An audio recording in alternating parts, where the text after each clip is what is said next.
പശ്ചിമേഷ്യയിൽ വീണ്ടും നയതന്ത്ര ചർച്ചകൾ പുനരാരംഭിക്കുന്നു. ഇറാന്റെ സമാധാന നിർദ്ദേശങ്ങൾ പ്രസിഡന്റ് ഡൊണാൾഡ് ട്രംപ് ദേശീയ ഉപദേഷ്ടാക്കളുമായി ചർച്ച ചെയ്തു. ഉടൻ ട്രംപ് തന്നെ വിഷയത്തിൽ ഒരു തീരുമാനം അറിയിക്കുമെന്നാണ് വൈറ്റ് ഹൗസ് ഇപ്പോൾ അറിയിച്ചിരിക്കുന്നത്. Well, only because it's been reported, I will confirm the president has met with his national security team this morning. The meeting may be ongoing, maybe not. I don't want to speak affirmatively because I was prepping to come out here. But the proposal was being discussed. I don't want to get ahead of the president or his national security team. What I will reiterate is that the president's red lines with respect to Iran have been made very, very clear, not just to the American public, but also to them as well. സമാധാന നിർദ്ദേശം സമാധാന ചർച്ചകൾ പുനരാരംഭിക്കാനുള്ള US നിർദ്ദേശം പരിഗണനയിലാണെന്ന് Vladimir സെലൻസ്കിയുമായുള്ള കൂടിക്കാഴ്ചയിൽ Iran വിദേശകാര്യമന്ത്രി Abbas Araghchi വ്യക്തമാക്കിയിരുന്നു. ഇതിനിടെ ലബനനിൽ Israel ആക്രമണം തുടരുകയാണ്. വെടിനിർത്തൽ പ്രഖ്യാപിച്ചതിന് ശേഷം മാത്രം നടത്തിയ ആക്രമണങ്ങളിലെ മരണസംഖ്യ 40 പിന്നിട്ടു എന്ന വിവരങ്ങൾ കൂടി പുറത്തുവരുന്നുണ്ട്. അജയ് സുധാ ബിജു വിവരങ്ങൾ പങ്കുവെക്കും. അജയ്, ഇപ്പോൾ നമ്മൾ മനസ്സിലാക്കേണ്ടത് റഷ്യയുടെ ഒരു ഇടപെടലാണ്. വ്ളാഡിമിർ പുടിനുമായി അബ്ബാസ് അരക്ചി കൂടിക്കാഴ്ച നടത്തുന്നുണ്ട്. ചർച്ചകൾ അത്തരത്തിൽ മുന്നോട്ട് പോകുന്നുണ്ട്. തങ്ങളുടെ നിർദ്ദേശങ്ങൾ റഷ്യയ്ക്ക് മുന്നിൽ അവതരിപ്പിച്ചിട്ടുണ്ട്. കഴിഞ്ഞ ദിവസം പാകിസ്ഥാനെ തങ്ങളുടെ നിർദ്ദേശങ്ങൾ അറിയിച്ചിരുന്നു. ഒമാനിലെത്തി അവരുമായി സംസാരിച്ചിരുന്നു അബ്ബാസ് അരക്ചി. ഇപ്പോൾ റഷ്യ ഇടപെടുമ്പോൾ ഇതുമായി ബന്ധപ്പെട്ട് അമേരിക്കയ്ക്ക് ഒരു തീരുമാനം പറഞ്ഞേ പറ്റൂ. ഒരു വൻശക്തി കൂടി ഈ സമാധാന ശ്രമങ്ങളുടെ ഭാഗമായി ഇടപെടുകയും നേരത്തെ റഷ്യ ശ്രമങ്ങൾ നടത്തിയിരുന്നു. പക്ഷേ ഇപ്പോൾ റഷ്യയുടെ നിർദ്ദേശം കൂടി അമേരിക്ക പരിഗണിക്കുന്നു എന്നാണോ? രഞ്ജിത്ത്, നിലവിൽ റഷ്യ ഇറാന് പൂർണ്ണ പിന്തുണ നൽകുന്ന ഒരു പശ്ചാത്തലമുണ്ട്. റഷ്യ നിലവിൽ നിലപാട് വ്യക്തമാക്കിയിരിക്കുന്നത് ഇപ്പോൾ ഇറാൻ ഒരു ദുഷ്കരമായിട്ടുള്ള ഘട്ടത്തിലൂടെയാണ് കടന്നു പോകുന്നത്. ഈ ഘട്ടത്തിൽ ഇറാനെ തങ്ങൾ പൂർണ്ണമായിട്ടും പിന്തുണയ്ക്കുന്നുണ്ട്. ഇറാൻ പരമോന്നത നേതാവായിട്ടുള്ള മുജിതബ ഖമനയുടെ സന്ദേശം തനിക്ക് കഴിഞ്ഞ ആഴ്ച ലഭിച്ചു എന്ന് വ്ളാഡിമിർ പുടിൻ പറഞ്ഞു. ഈ സന്ദേശത്തിന് വളരെയധികം ആത്മാർത്ഥമായിട്ടുള്ള നന്ദി അറിയിക്കുകയാണ്.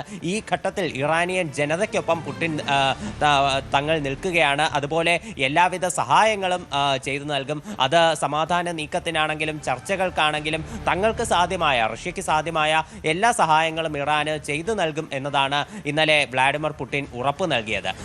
ഇറാന്റെ വിദേശകാര്യമന്ത്രിയായിട്ടുള്ള അബ്ബാസ് അരക്ചി റഷ്യയോട് വ്യക്തമാക്കിയത് ഇപ്പോൾ നിലവിൽ അമേരിക്ക തങ്ങൾക്ക് മുന്നിൽ ഈ ചർച്ചകൾ പുനരാരംഭിക്കാൻ വേണ്ടി നിർദ്ദേശം ഞങ്ങൾക്ക് മുന്നിൽ വെച്ചിട്ടുണ്ട്.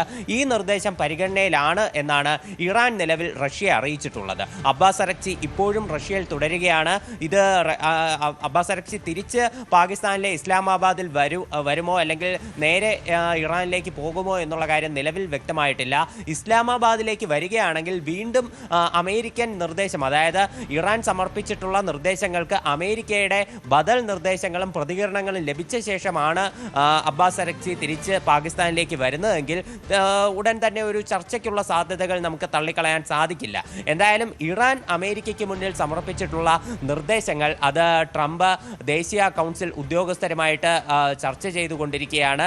അപ്പോൾ ഇത്തരമൊരു ചർച്ചയ്ക്ക് ശേഷമായിരിക്കും ട്രംപ് ഔദ്യോഗികമായി തന്നെ തൻ്റെ തീരുമാനം അറിയിക്കുക. ഈ വിഷയത്തിൽ ട്രംപ് തന്നെ ഔദ്യോഗികമായി US-ന്റെ നിലപാട് അറിയിക്കുമെന്നാണ് വൈറ്റ് ഹൗസിന്റെ പ്രസ് സെക്രട്ടറി ആയിട്ടുള്ള കരോലിൻ ലെവിറ്റ് പറയുന്നത്.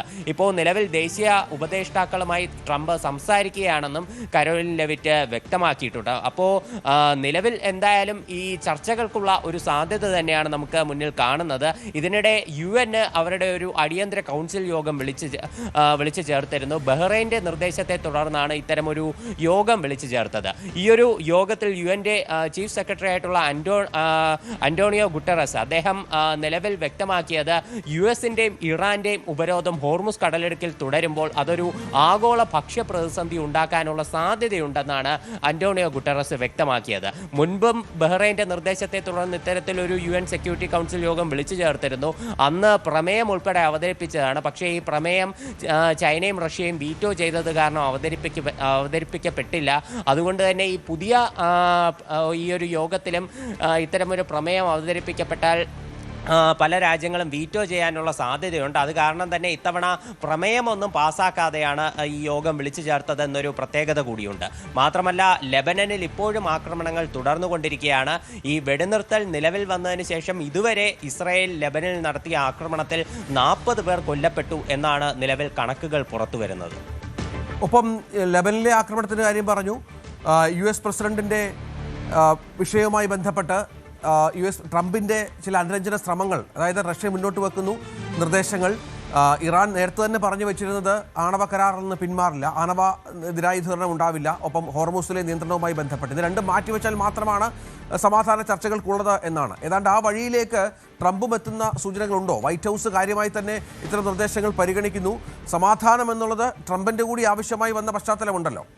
തീർച്ചയായിട്ടും ഇപ്പോൾ ഇറാൻ മുന്നോട്ട് വെച്ചിട്ടുള്ള പ്രധാനപ്പെട്ട നിർദ്ദേശങ്ങളാണ്. അതായത് ഇപ്പോൾ ഇനിയൊരു ആക്രമണം ഉണ്ടാകില്ല എന്ന് ഉറപ്പ് നൽകിയാൽ മാത്രമേ ഹോർമുസ് കടലെടുക്ക് തുറക്കുന്നതും അതുപോലെ തന്നെ ആണവ സമ്പുഷ്ടീകരണം ഉൾപ്പെടെയുള്ള വിഷയങ്ങളിൽ തങ്ങൾ ഒരു നിലപാടെടുക്കൂ എന്നാണ് ഇറാൻ പറഞ്ഞിട്ടുള്ളത്. അപ്പോൾ തീർച്ചയായിട്ടും US അത്തരമൊരു നിർദ്ദേശം തന്നെ ഇറാന്, അത്തരമൊരു ഉറപ്പ് തന്നെ ഇറാന് നൽകാനുള്ള സാധ്യതയുണ്ട്. കാരണം നേരത്തെ തന്നെ ട്രംപ് വ്യക്തമാക്കിയതാണ്, ഇനിയൊരു ഇറാൻ ചർച്ചകൾക്ക് സന്നദ്ധമായി മുന്നോട്ട് വരുന്നത് വരെ, ഈ ചർച്ചകൾ പൂർത്തിയാകുന്നത് വരെ US-ന്റെ വെടിനിർത്തൽ പ്രാബല്യത്തിൽ ഉണ്ടാകും എന്ന് ട്രംപ് നേരത്തെ തന്നെ ഇറാന് ഉറപ്പ് നൽകിയിട്ടുള്ളതാണ്. അപ്പോൾ ഇറാന്റെ ഈ ഒരു നിർദ്ദേശം അത് ചർച്ചകൾക്ക് മുന്നോടിയായി തന്നെ US അംഗീകരിക്കാൻ തന്നെയാണ് സാധ്യത. ഇപ്പോൾ ഈ US-ഉം ഇറാനും തമ്മിലുള്ള വിഷയങ്ങളിൽ ഈ ഹോർമുസ് കടലെടുക്ക് വിഷയവും അതുപോലെ തന്നെ ആണവ വിഷയവുമാണ് പ്രധാനപ്പെട്ട രണ്ട് നിർദ്ദേശങ്ങളായി നിൽക്കുന്നത്. രണ്ടും വലിയൊരു കീറാമുട്ടി തന്നെയാണ്. പക്ഷേ ഇതിൽ പരിഹാരമാകാൻ ഏറെക്കുറെ സാധ്യതയുള്ളത് ഹോർമുസ് വിഷയത്തിൽ തന്നെയാണ്. US ഉപരോധം ഹോർമുസ് കടലെടുക്കിൽ അവസാനിപ്പിക്കുകയാണെങ്കിൽ തങ്ങളുടെ ഉപരോധവും അവസാനിപ്പിക്കാം എന്നതാണ് ഇറാന്റെ നിലപാട്. അതുകൊണ്ട് തന്നെ ആ ഒരു വിഷയത്തിൽ സമവായമാകാനുള്ള സാധ്യതകളുണ്ട്. പക്ഷേ ആണവ വിഷയം ഇപ്പോഴും ഒരു വലിയ പ്രതിസന്ധിയായി നിൽക്കുകയാണ്. കാരണം ഇറാൻ ഇപ്പോഴും വ്യക്തമാക്കുന്നത് ഇറാന്റെ ആണവ അവകാശങ്ങൾ സംരക്ഷിക്കണമെന്നാണ്. മാത്രമല്ല ഇറാനിലുള്ള സമ്പുഷ്ടീകരിച്ച യുറേനിയം റഷ്യയിൽ സൂക്ഷിക്കുന്നതുമായി ബന്ധപ്പെട്ട് ഇന്നലെ അബ്ബാസ് അരക്ചി വ്ളാഡിമിർ പുടിനുമായി ചർച്ച നടത്തി എന്നാണ് വിവരമുള്ളത്. പക്ഷേ കാര്യങ്ങളിൽ ഒരു ധാരണ എത്തേണ്ടതുണ്ട്. ഏതായാലും ഒരു ചെറിയ ലക്ഷണം ചർച്ചകളുമായി ബന്ധപ്പെട്ട് സമാധാനങ്ങളുമായി ബന്ധപ്പെട്ട ഒരു ചെറിയ അനക്കം പശ്ചിമേഷ്യയിൽ സംഭവിക്കുന്നു എന്നുള്ളതാണ് ഇന്ന് രാവിലത്തെ ഏറ്റവും പ്രധാനപ്പെട്ട വിവരം.